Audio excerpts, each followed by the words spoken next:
A comparative analysis of the Cuban and United States healthcare systems.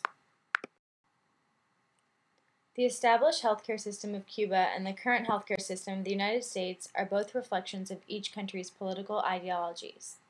However, neither healthcare system is successful. This presentation will prove the link between healthcare and political ideology and show that a balance between socialism and privatization is necessary for a successful healthcare system, since each country's position at opposite ends of the political spectrum has led to their present state of deterioration. Cuba was once a nation that had some of the best medically trained doctors working in their country, but they were only located in the most prosperous cities. Only 8% of Cuba's population had access to proper health care.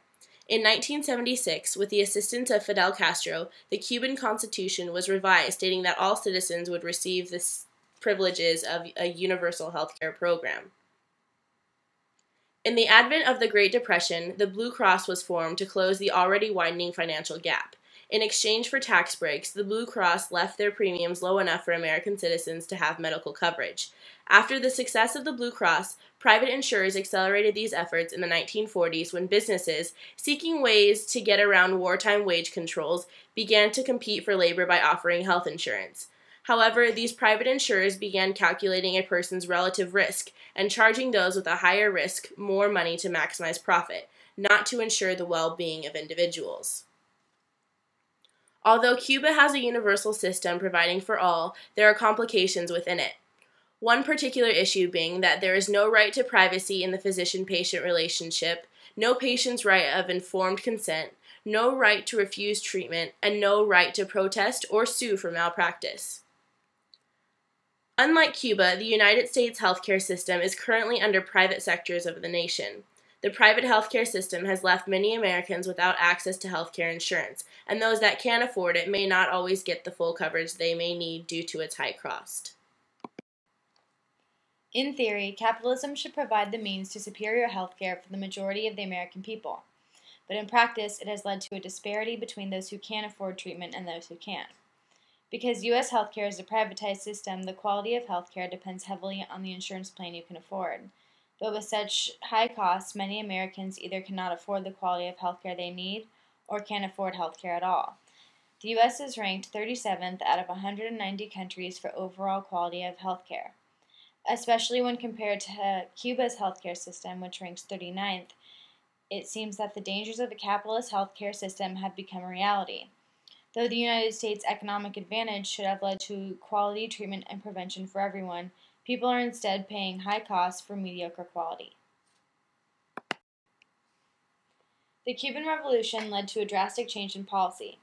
Polyclinics, alternative medicine, and primary care provided by local physicians all came as a result of socialist ideology.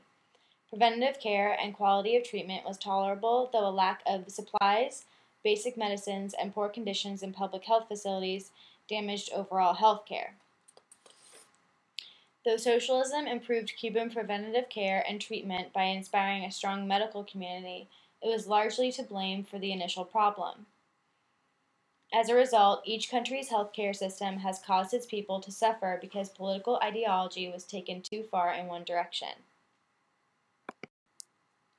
Because both foreign visitors and citizens of Cuba receive free universal health care, many hospitals are heavily impacted and struggle to properly maintain conditions and administer treatment.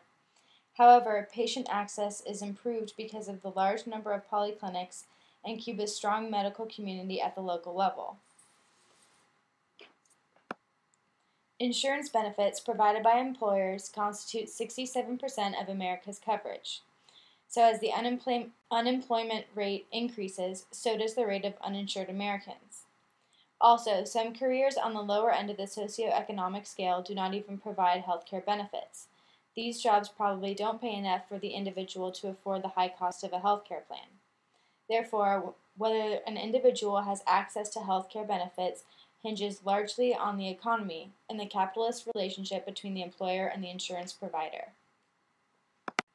So even if Americans have access to health care, many are unable to afford health care that is not offered by their employer. However, in the wake of our declining economy, private health care providers have acted as businesses first and a service for the people secondly. The rate of uninsured people is a reflection of the negative side of capitalism, when profit and greed outweigh basic human rights. The Cuban Constitution demonstrates that universal health care should be provided to all people as a basic human right. However, in practice, socialist ideology both harms and hurts the Cuban people, just as capitalism does for the American people. The lack of medical resources, the poor conditions of the medical facilities, and the instability of the Cuban economy make it impossible for the government to provide adequate treatment for everyone. Because Cuba's universal healthcare system is not designed to make profit, less money is generated to expand the quality of research and development. The Cuban philosophy is closed-loop research, in which investigation priorities are based on priority health problems that need solving. Because Cuba lacks financial strength, it is only directing research to solve current health problems, rather than aiming at preventing them in the future or improving the quality of care their citizens currently receive.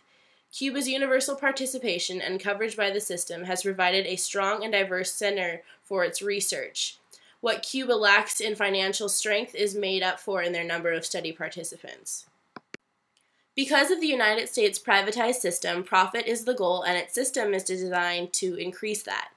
With this influx in money should come an influx in the amount of research being conducted. However, as the greed in insurance companies is at its highest point, the United States is falling behind other countries in research and development because money is not being spent in the right place.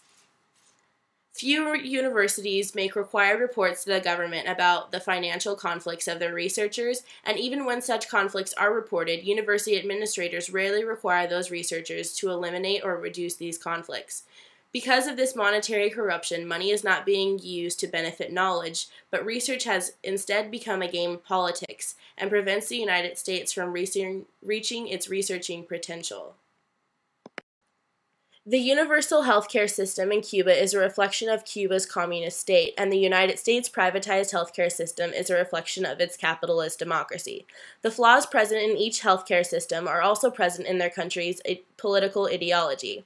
Capitalism is constantly criticized for encompassing the potential for greed and corruption, while communism is often criticized as having its resources spread too thinly amongst all citizens.